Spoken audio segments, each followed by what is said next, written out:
लोकप्रिय मुख्यमंत्री हिमंता बिस्वा शर्मा जी, केंद्रीय मंत्रिमंडल के मेरे सहयोगी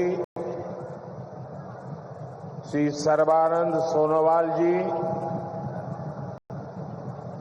असम सरकार के सभी मंत्रीगण, सांसद और विधायकगण, अन्य जनप्रतिनिधि और लगातार बारिश के बावजूद भी इतनी बड़ी तादाद में आप सब आशीर्वाद देने आए, ऐसे मेरे प्यारे भाइयों बहनों, नमस्कार।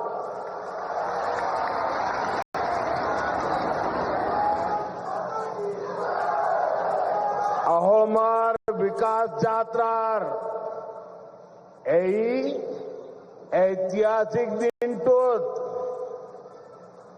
दरभंगा सिर लौकते हमाग्र ओहोमवासिक में आंतरिक उलोगारू अभिनंदन जोनाइशो।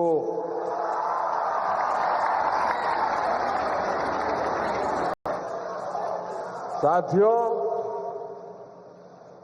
ऑपरेशन सिंदूर के बाद कल मेरा पहली बार आसाम आना हुआ है। मां कामाख्या के आशीर्वाद से ऑपरेशन सिंदूर को जबरदस्त सफलता मिली। इसलिए आज मां कामाख्या की इस धरती पर आकर एक अलग ही पुण्य अनुभव हो रहा है और ये भी सोचने में सुहागा है कि इस क्षेत्र में आज जन्माष्टमी मनाई जा रही है, तो आप सबके बीच जन्माष्टमी के पावन पर्व पर आप सबको भी बहुत बहुत शुभकामनाएं देता हूं। और लाल किले से मैंने कहा था,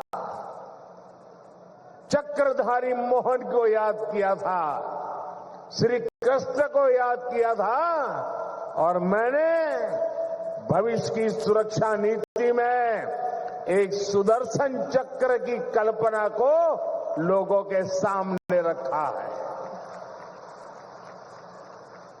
साथियों, हमारा ये मंगलदोई तो वो स्थान है जहां संस्कृति की त्रिवेणी, इतिहास के गौरव और भविष्य की आशा, सबका संगम एक साथ होता है। ये क्षेत्र असम की पहचान का भी केंद्र बिंदु है। प्रेरणा और पराक्रम से भरी इस भूमि पर आप सभी जनता जनार्दन के दर्शन करने का सौभाग्य पाकर मैं धन्य हूं। भाइयों और बहनों, कुछ दिन पहले ही हमने भारत रत्न सुधा कंठो भूपेन हजारी जी का जन्म दिवस मनाया है। कल उनके सम्मान में हुए एक बहुत बड़े कार्यक्रम का हिस्सा बनने का अवसर मुझे मिला। असम की ऐसी महान संतानों ने, हमारे पूर्वजों ने जो सपना देखा था, आज बीजेपी की डबल इंजन सरकार उसको पूरी ईमानदारी से पूरा करने में जुटी है। भाइयों बहनों, कल जब मैं भूपेन्द्र दा की जन्म शताब्दी वर्ष के कार्यक्रम में था तो रात को मुझे मुख्यमंत्री जी ने एक बात बताई और आज सुबह मुझे वो वीडियो भी दिखाया। ये देख करके मुझे बहुत गहरी चोट पहुंची।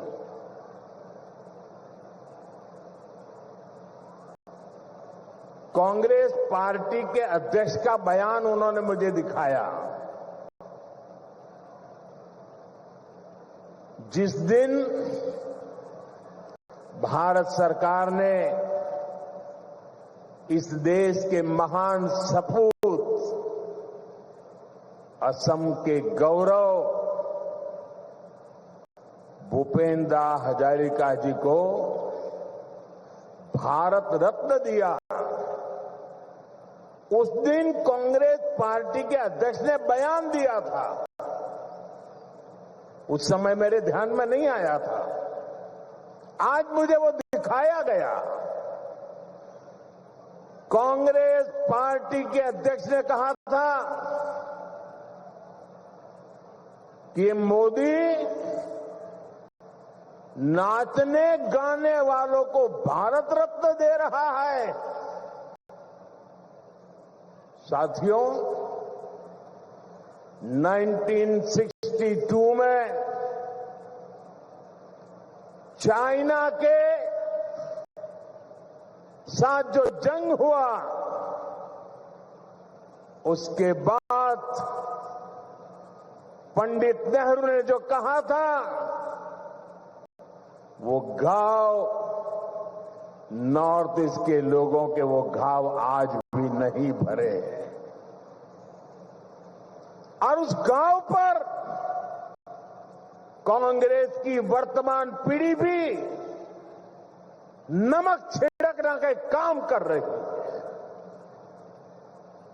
मैं आमतौर पर मुझे कितने ही गालियां दे,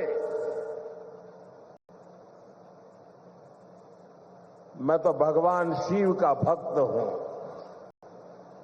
सारा जहर निगल देता हूं।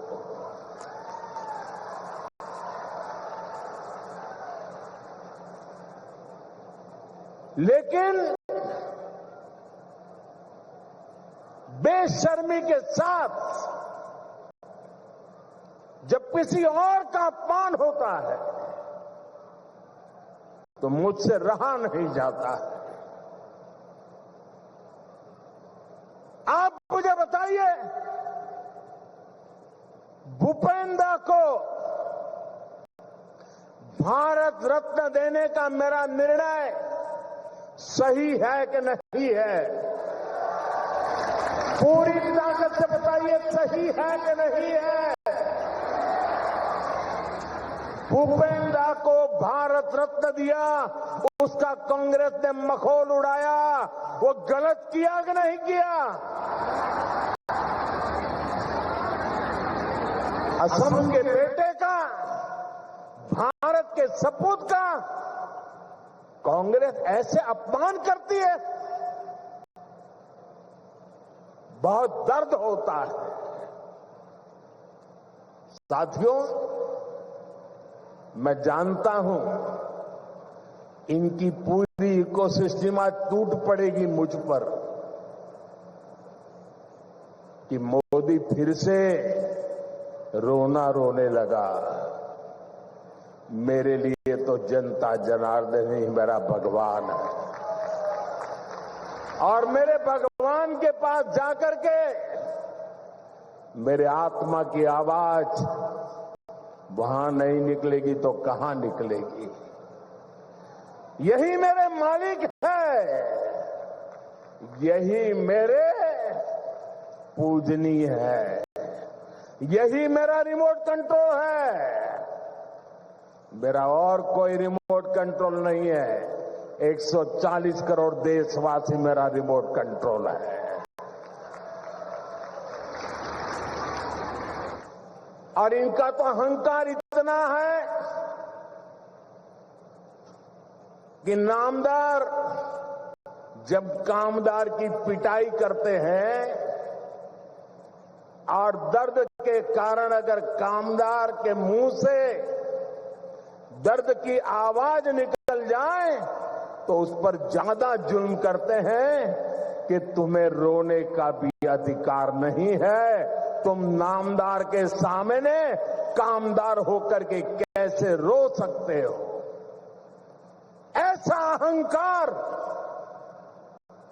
सार्वजनिक जीवन में शोभा नहीं देता है।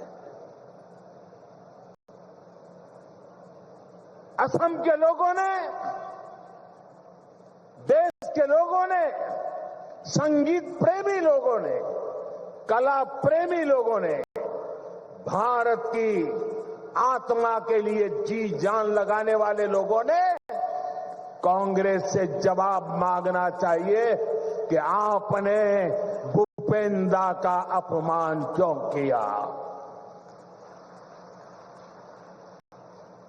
भाइयों बहनों, असम की सांस्कृतिक विरासत का सम्मान, संरक्षण और असम का तेज विकास, ये डबल इंजन सरकार की प्राथमिकता रही है। जरा एसपी जी के लोग, कोई भाई वो चित्र बना के लाए हैं, वो शायद देना चाहते हैं। जो चित्र बना के लाए हैं उनसे मेरी प्रार्थना है कि आप पीछे अपना नाम पता लिख लीजिए, मैं जरूर आपको चिट्ठी लिखूंगा। बहुत सुंदर तस्वीर आपने मेरी मां की तस्वीर भी बनाई है। असम का ये प्यार मैं कभी भूल नहीं सकता हूं। वो एक नौजवान कब से एक गमोछा लेकर के खड़ा है, वो भी ले लीजिए। मेरे लिए तो ये जन्माष्टमी का प्रसाद है। आसाम की कोई गरीब मां ने ये गमोछा बनाया होगा। बहुत बहुत धन्यवाद भैया आपके इस प्रसाद के लिए, मैं आपका बहुत आभारी हूं। मुझे मिल जाएगा, दे दीजिए भैया, मिल जाएगा। मैं बहुत आभारी हूं आपका। एक और भी ले लीजिए, शायद वो हेमंता को देना चाहता है, हेमंता को देना चाहता है।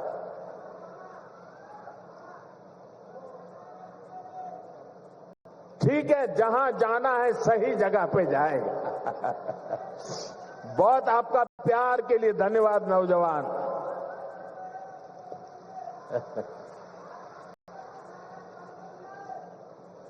देखिए, काफी बच्चे कुछ चित्र बना के लाए, जरा ले लो भाई। इतना प्यार बरसा रहे हैं लोग। ये छोटे छोटे बालक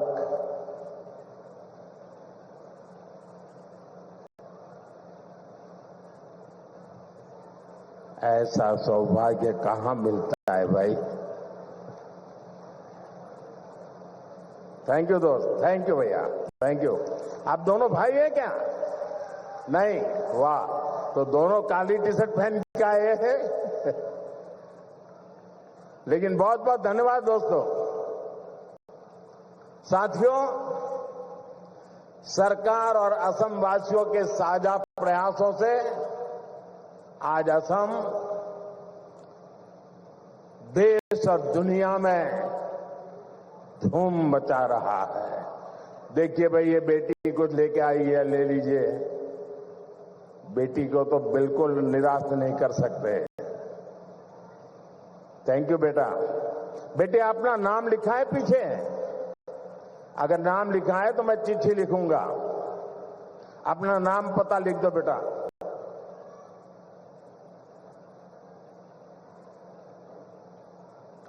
साथियों, आज भारत दुनिया का सबसे तेजी से ग्रो करने वाला देश है। वही असम भी देश के सबसे तेजी से ग्रो करने वाले राज्यों में एक बन गया है। एक समय था जब असम विकास में पिछड़ा हुआ था, देश के साथ कदम ताल नहीं कर पा रहा था। लेकिन आज असम करीब करीब 13% की ग्रोथ रेट से आगे बढ़ रहा है। बेटा बहुत बहुत धन्यवाद। साथियों, 30% ग्रोथ, 13% ग्रोथ, ये बहुत बड़ी अचीवमेंट है। ये आपकी अचीवमेंट है। हो जाए ताली आज आपके नाम पर। हमारे नाम पर तो आप बहुत तालियां बजाते हैं। मैं आज आपके पसीने पर ताली बजाना चाहता हूं।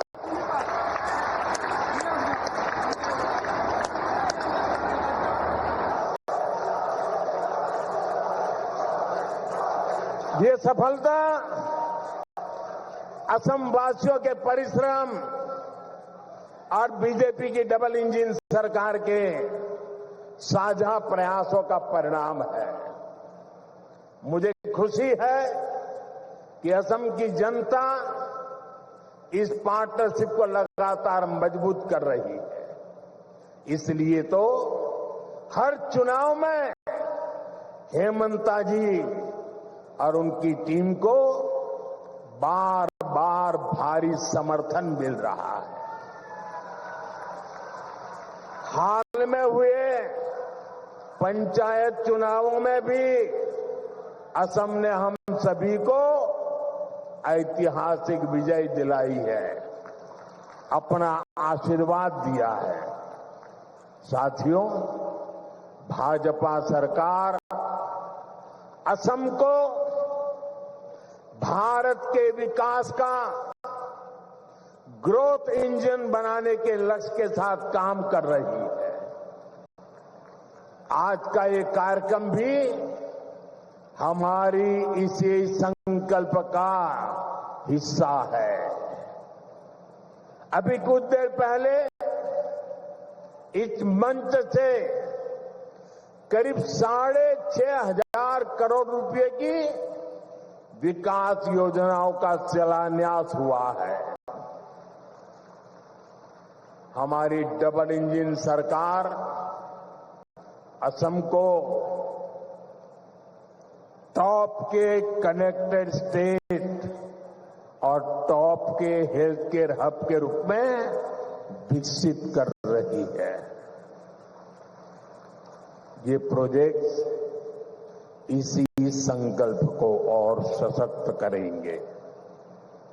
आप सभी को दरांग मेडिकल कॉलेज और अस्पताल के लिए, हाईवे के लिए, रिंग रोड के लिए बहुत बहुत बधाई। साथियों, पूरा देश आज विकसित भारत के निर्माण के लिए एकजुट होकर आगे बढ़ रहा है। खास तौर पर हमारे जो नौजवान साथी हैं, उनके लिए विकसित भारत सपना भी है और संकल्प भी है। और इस संकल्प की सिद्धि में हमारे नॉर्थ ईस्ट की बहुत बड़ी भूमिका है। ये मैं सिर्फ इसलिए नहीं कह रहा हूं कि मुझे आप लोगों के प्रति बहुत प्यार है, बहुत सम्मान है, नॉर्थ ईस्ट के प्रति मेरा लगाव है। सिर्फ इसलिए नहीं कह रहा हूं, मैं इसलिए कह रहा हूं, इसके पीछे ठोस कारण है। आजादी के बाद बड़े शहर, बड़ी इकोनॉमी, बड़े बड़े कारखाने पश्चिम और दक्षिण भारत में ही विकसित हुए। इस दौरान पूर्वी भारत का बहुत बड़ा इलाका, बहुत बड़ी आबादी विकास की दौड़ में पीछे रह गई। अब भाजपा सरकार इस स्थिति को बदल रही है। 21वीं सदी के 25 साल बीत चुके हैं। जिसे 21वीं सदी के हम गीत गाते रहे ना, कांग्रेस के जमाने से सुन रहे थे 21वीं सदी आ रही है, 21वीं सदी आ रही है, आकर के भी 1/4 समय तो पूरा हो गया। अब 21वीं सदी का ये अगला हिस्सा ईस्ट का है, नॉर्थ ईस्ट का है। अब आपका टाइम आया है, असम का, नॉर्थ ईस्ट का समय आया है, आपका समय आया है। मेरे नौजवानों, अब समय आपकी मुट्ठी में है। भाई एक और बच्चा कुछ लेके आ गया, ले लीजिए भाई।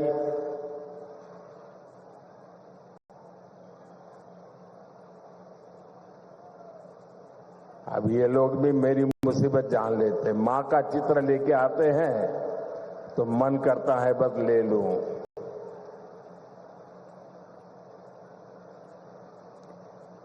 दे दो बेटे, ये मेरे साथी हैं, पीछे अपना नाम पता लिख लेना, मैं कलेक्ट कर लूंगा इसको, आपको चिट्ठी लिखूंगा। जरा ये लेकर के दे दीजिए भी एसपी जी वालों को।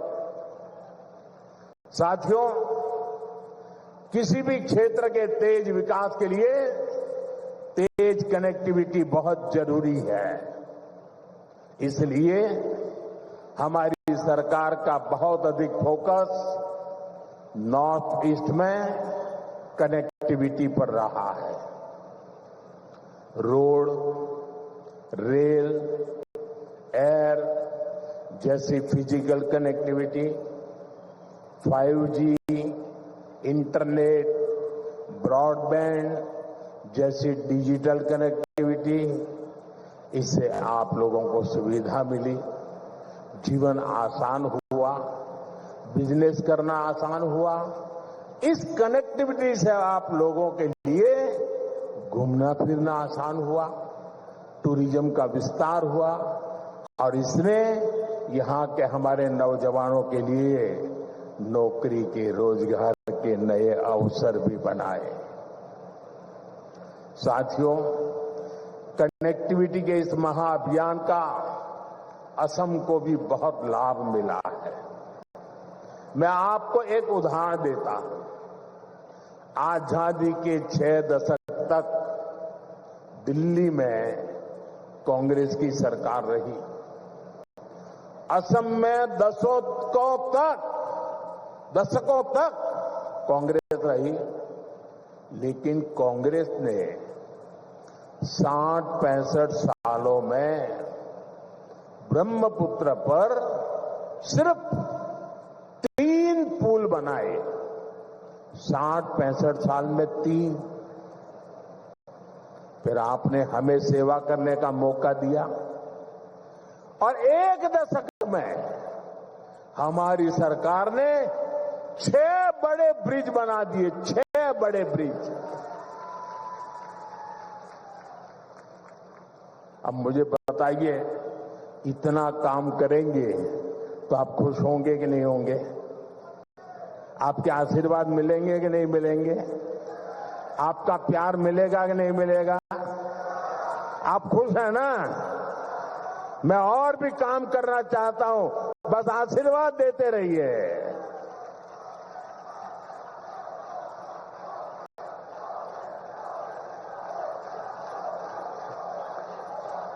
आज भी कुरवा नारंगी ब्रिज का शिलान्यास हुआ है।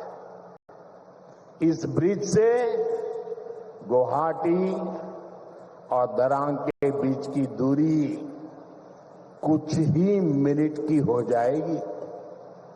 इससे आम लोगों के समय और पैसे की बचत होगी, ट्रांसपोर्टेशन सस्ता होगा, टाइम कम लगेगा, ट्रैफिक की परेशानियां कम होगी और इसके कारण कीमतें भी कम होती है।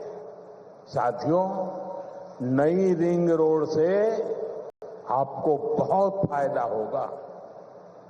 जब ये बन जाएगी तो ऊपरी आसाम की तरफ जाने वाली गाड़ियों को शहर में आने की जरूरत ही नहीं पड़ेगी। ये ring road, 5 national highway, 2 state highway, 1 airport, 3 railway station और 1 इनलैंड वाटर टर्मिनल को आपस में जोड़ने का काम करेगा। यानी असम में पहली बार सीमलेस मल्टी मॉडल कनेक्टिविटी का पूरा नेटवर्क होने का ये है डबल इंजन की बीजेपी सरकार का विकास का मॉडल। साथियों, हम आज की नहीं बल्कि अगले 25-50 साल की जरूरतों के मुताबिक देश को तैयार कर रहे हैं, क्योंकि 2047 जब आजादी के 100 साल होंगे ना, विकसित भारत बना के रहना है दोस्तों। आपके लिए बनाना है, आपके बच्चों के लिए बनाना है, नौजवानों के उज्जवल भविष्य के लिए बनाना है। इसी कड़ी में मैंने लाल किले से घोषणा की थी कि अब जीएसटी में नेक्स्ट जनरेशन रिफॉर्म होगा। आज मैं इस रिफॉर्म की खुशखबरी के साथ आपके बीच आया हूं। आज से ठीक 9 दिन के बाद नवरात्रि का पहला दिन होगा। जीएसटी की दरें बहुत कम हो जाएगी और इससे असम के, देश के हर परिवार को फायदा होगा। रोजमर्रा की बहुत सारी चीजें और सस्ती हो जाएगी। हमने सीमेंट पर टैक्स कम किया है, इसके लिए जिसको घर बनाना है उसका खर्चा कम होगा। कैंसर जैसी अनेक गंभीर बीमारियों की अनेक महंगी दवाएं सस्ती हो जाएगी, बीमा कराना सस्ता हो जाएगा और जिस नौजवानों को मोटरसाइकिल लेनी है, नई कार खरीदनी है, वो भी सस्ती हो जाएगी। आजकल आप देखते होंगे मोटर कंपनियों में ऐसी होड़ मची है, एडवर्टाइजमेंट दे रहे हैं 60,000 कम, 80,000 कम, 1 लाख रुपया कम, लगातार इससे जुड़े विज्ञापन दे रहे हैं। यानी माताएं बहनें हो, नौजवान हो, किसान हो, दुकानदार हो, सबका फायदा होने वाला है। ये फैसला आपके त्योहारों की चमक और बढ़ाने वाला है। साथियों, इन त्योहारों में बात बताऊं, मैं मेरी बात बताऊं, आप कहो तो बताऊं, सब पे सब हाथ ऊपर करके बताइए, बताऊं, मेरी बात मानोगे? बैठो बेटा, बैठो। थैंक यू बेटा, थैंक यू। उसको तकलीफ मत दीजिए, उसको शारीरिक तकलीफ है, प्लीज उसको परेशान मत कीजिए। ले लेंगे। जरा कैमरामैन वो चिट्ठी ले लो, उनसे चिट्ठी ले लो। कोई नौजवान, बैठो बेटा, आप परेशान मत होना, उसको परेशान मत कीजिए। अरे भाई, उसको तकलीफ हो रही है भाई, मैंने प्रणाम, मेरा प्रणाम भैया, उसको परेशान मत कीजिए प्लीज। उसको, मुझे अच्छा नहीं लगता है भैया, प्लीज। आप यहां तक आए, शरीर को इतना कष्ट देकर के आए, मैं आपका आभारी हूं। साथियों, जरा फिर से हाथ करके बताइए, मैं जो कहूंगा मेरी बात मानोगे? ऐसा नहीं, सबका हाथ ऊपर होना चाहिए, उधर भी, उधर भी। मेरी बात मानोगे? पक्का मानोगे? इतना कर लीजिए, देश आगे बढ़ जाएगा। तो मेरे लिए नहीं, मैं आपसे देश के लिए मांग रहा हूं। मैं आपसे आपके बच्चों के उज्जवल भविष्य के लिए मांग रहा हूं। और मैं आपसे यही कहता हूं कि आप मुझे वादा कीजिए, अब जो भी खरीदेंगे वो स्वदेशी होगा। खरीदेंगे, स्वदेशी खरीदेंगे, मेड इन इंडिया खरीदेंगे। और मेरी स्वदेशी की व्याख्या बहुत सिंपल है। कंपनी किसी भी देश से क्यों ना आई हो, नाम किसी भी देश का क्यों ना हो, लेकिन वो हिंदुस्तान में ही बना होना चाहिए। पैसा दुनिया के किसी भी देश ने लगाया हो, लेकिन पसीना मेरे देश के नौजवानों का होना चाहिए।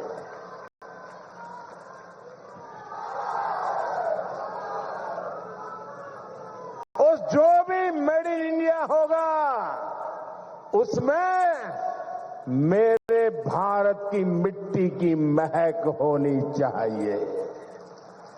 ऐसा सामान खरीदेंगे ना, खरीदेंगे ना? जरा हाथ ऊपर करके बताइए, खरीदेंगे? सबके साथ जोर से बताइए, खरीदेंगे? जोर से बताइए, खरीदेंगे? किसी को गिफ्ट देना है तो स्वदेशी देंगे। और जो दुकानदार माल बेचता है, मैं उसको कहना चाहता हूं, दुकान पे बोर्ड लगाइए। लगाएंगे? अपने गांव की हर दुकान पे बोर्ड लगाएंगे। उस पर बोर्ड लगाइए, गर्व से कहो ये स्वदेशी है। गर्व से कहो ये स्वदेशी है। देखिए, स्वदेशी की ताकत मैं बताता हूं। करीब 50 साल पहले की बात है। मैं कन्याकुमारी में कुछ समय के लिए वहां रहता था, और ये गमोथा कितने ही सालों से मेरे साथ होता है। मेरी बैग में भी 3-4 होते ही होते हैं।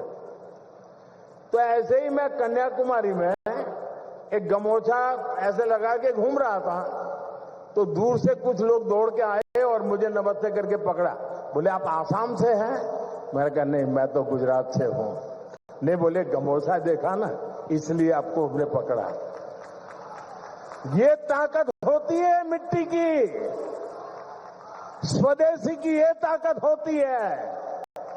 कोई पहचान नहीं थी, लेकिन आसाम के लोगों का उस दिन मुझ पर इतना प्यार उमड़ गया क्योंकि मेरे गले में गमोछा था। दोस्तों, ये ताकत होती है। और इसलिए मैं कहता हूं, आप मुझे वादा करिए, हम स्वदेशी खरीदेंगे। वोकल फॉर लोकल, लोकल के लिए वोकल हो, इसके लिए हम सबका प्रयास देश को मजबूत करेगा। साथियों, बीते सालों में एक और सेक्टर में बहुत बड़ा काम देश में हुआ है। ये सेक्टर है हेल्थ केयर का, आरोग्य का। हमारे अस्पताल होते थे तो बड़े शहरों में, वहां इलाज कराने जाते थे तो बहुत महंगा पड़ता था। हमने एम्स का, मेडिकल कॉलेजों का नेटवर्क देश के कोने कोने तक फैला दिया। अब बैठिए भैया, मुझे आप अपने बोलने दीजिए। अब बैठिए, आप बैठिए, आप बैठिए, आप बैठिए। अरे, उसको परेशान कर रहे हैं आप लोग। भाई कैमरामैन, उनसे चिट्ठी ले लेना। मेरे इन दिव्यांग भाइयों को क्यों परेशान करते हैं आप? थैंक यू दोस्त।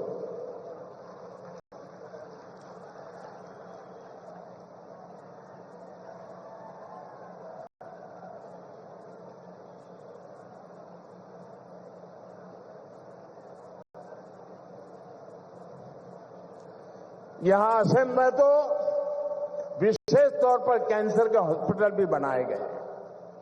बीते 11 वर्षों के दौरान भारत में मेडिकल कॉलेजों की संख्या दोगुनी हो गई है।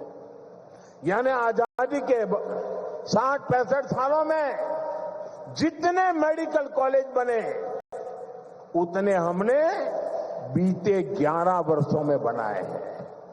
बताइए 60-70 साल में जो काम हुआ है ना वो हमने 10-11 साल में कर दिया है दोस्तों।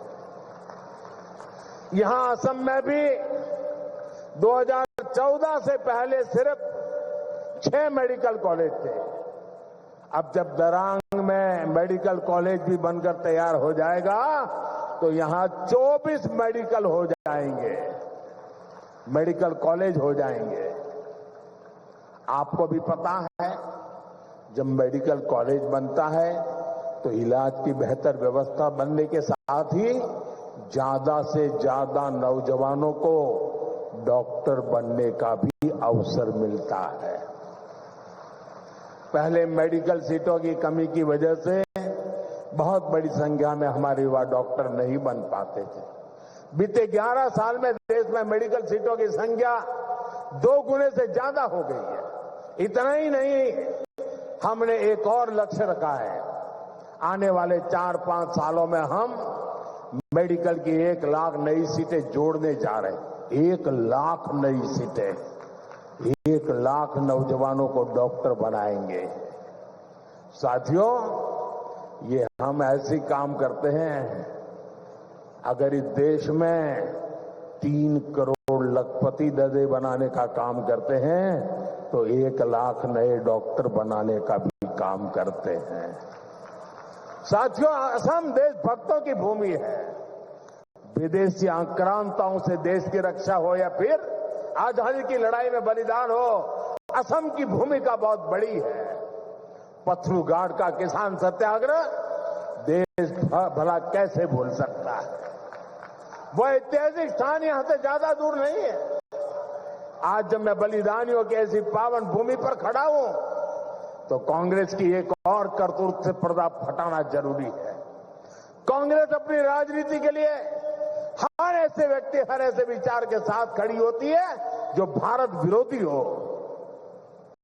अभी ऑपरेशन सिंदूर के दौरान भी हमने यही देखा।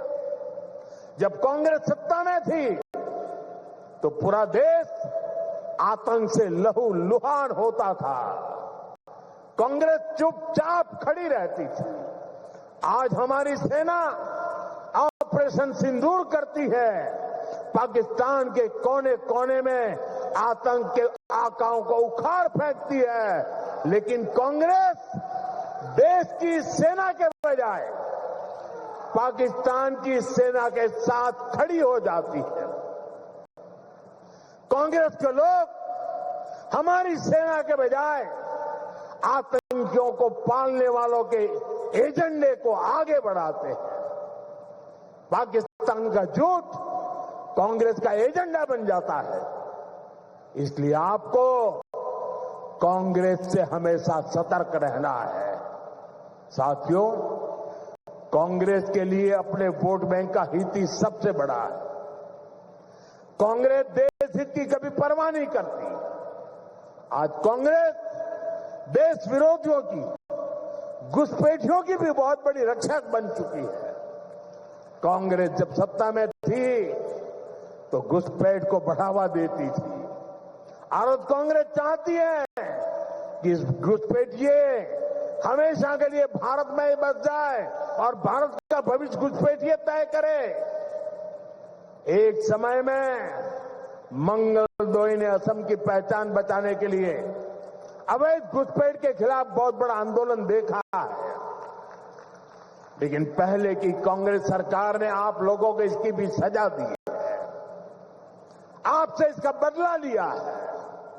कांग्रेस ने यहां जमीन पर अवैध कब्जे होने दिए, हमारे आस्था के स्थानों पर हमारे किसानों के, आदिवासियों के हक की जमीन पर डाका डाला।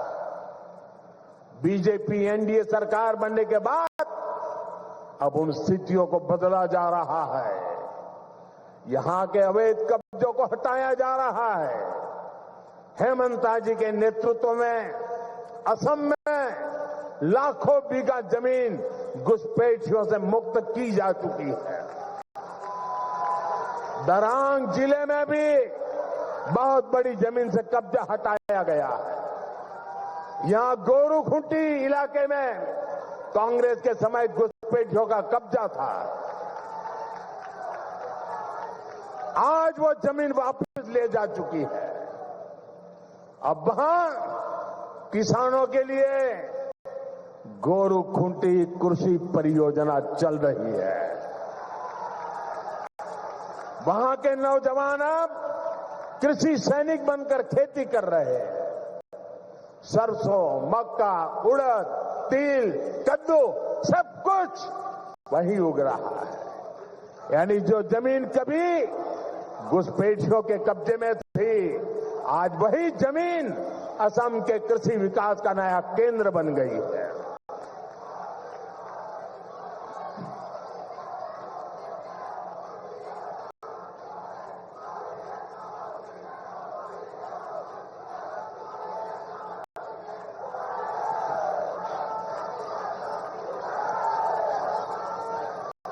साथियों, भाजपा की सरकार घुसपैठियों को देश के साधनों संसाधनों पर कब्जा नहीं करने देगी।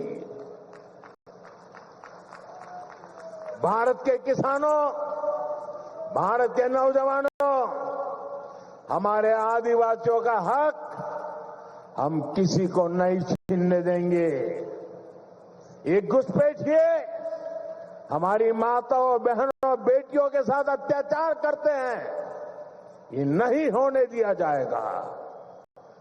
घुसपैठियों के माध्यम से बॉर्डर के इलाकों में डेमोग्राफी बदलने की साजिशें चल रही है। ये राष्ट्रीय सुरक्षा के लिए बहुत बड़ा खतरा है। इसलिए अब देश में एक डेमोग्राफी मिशन शुरू किया जा रहा है। भाजपा का लक्ष्य है घुसपैठियों से देश को बचाएंगे, घुसपैठियों से देश को मुक्ति दिलाएंगे। और मैं उन राजनेताओं को भी कहना चाहता हूं,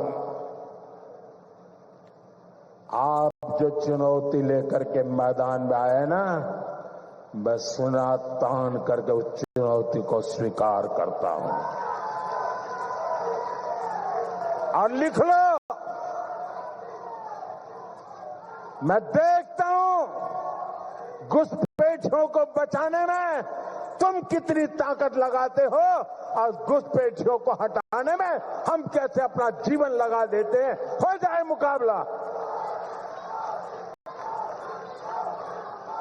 घुसपैठियों को बचाने के लिए निकले हुए लोगों को भुगतना पड़ेगा।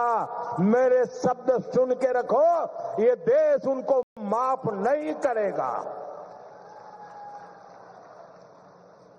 साथियों, असम की विरासत को बचाना, असम का तेज विकास करना, इसके लिए हमें मिलकर काम करना है।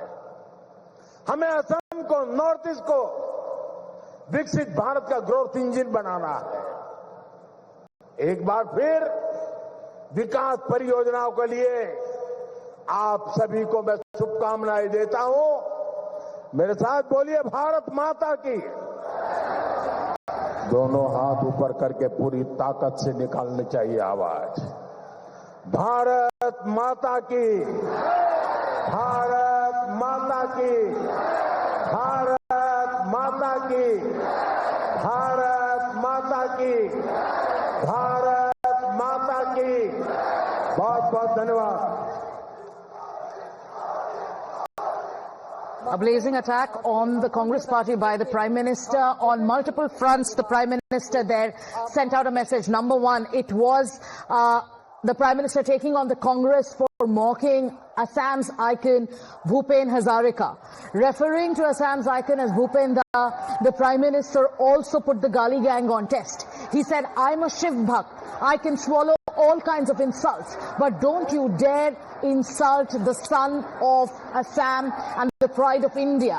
While concluding his speech, the Prime Minister also gave out a loaded message. It was a dare of sorts for those parties whom he accused of appeasing their vote bank.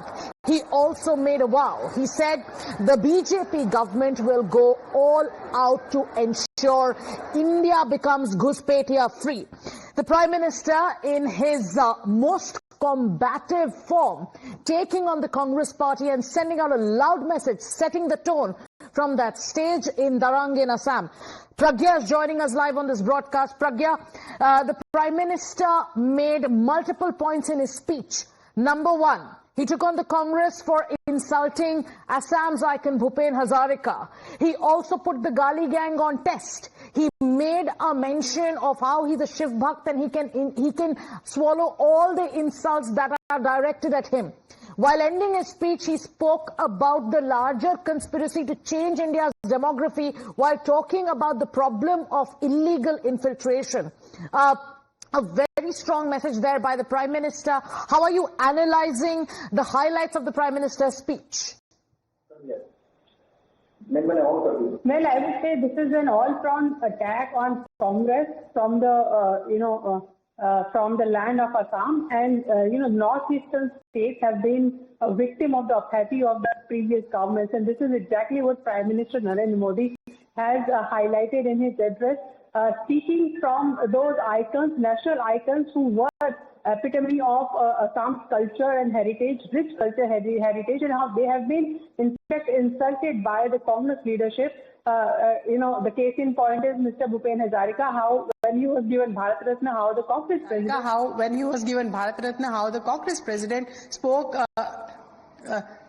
very badly about him. Not just that, Prime Minister spoke very in a detail about the demographic change and how the Congress always wondered about their vote bank and how they ensured that they stand with the terrorists, they stand with those who are infiltrating the land of Assam and changing the demography. So in a way, a very clean, demarcated line that Prime Minister has drawn today with from Himanta Biswa Sarma governance model vis-a-vis the previous governments, and also highlighted how the UPA government has always shown apathy towards the northeastern states, and this is what he highlighted also. He also spoke highly about Swadeshi movement. He said that, you need to ensure that there must be shopkeepers and shops where you buy a made in India product. This has been one of the central key themes that he has spoken everywhere he has gone, and it's a new push, a renewed push by the Prime Minister on Swadeshi products. Having said that, Prime Minister spoke at length about what Congress stood for, how they have ensured that the tribals' right of land were taken away. Now this has been righted by the Himanta Biswa Sarma government, and Prime Minister is speaking about the policies that the government of Assam has implemented to ensure that indigenous population gets their right back, the tribals get their rights back, and their culture is praised. The rich culture that Assam has right now, and in fact had been there ever since, is celebrated across the country. And Pragya, in his speech, the Prime Minister also spoke about Operation Sindoor. He lauded Assam as the land of braves, and he said it is absolutely shocking that at a time when the entire country rallied behind our forces for punishing Pakistan, there was the Congress party that was amplifying and pushing Pakistan's lies and Pakistan's propaganda. Before we take a short break, viewers, listen into that excerpt from the Prime Minister's speech where he made it about Namdar versus Kamdars. और इनका तो अहंकार इतना है कि नामदार जब कामदार की पिटाई करते हैं और दर्द के कारण अगर कामदार के मुंह से दर्द की आवाज निकल जाए तो उस पर ज्यादा जुल्म करते हैं कि तुम्हें रोने का भी अधिकार नहीं है। तुम नामदार के सामने कामदार होकर के कैसे रो सकते हो? ऐसा अहंकार सार्वजनिक जीवन में शोभा नहीं देता है।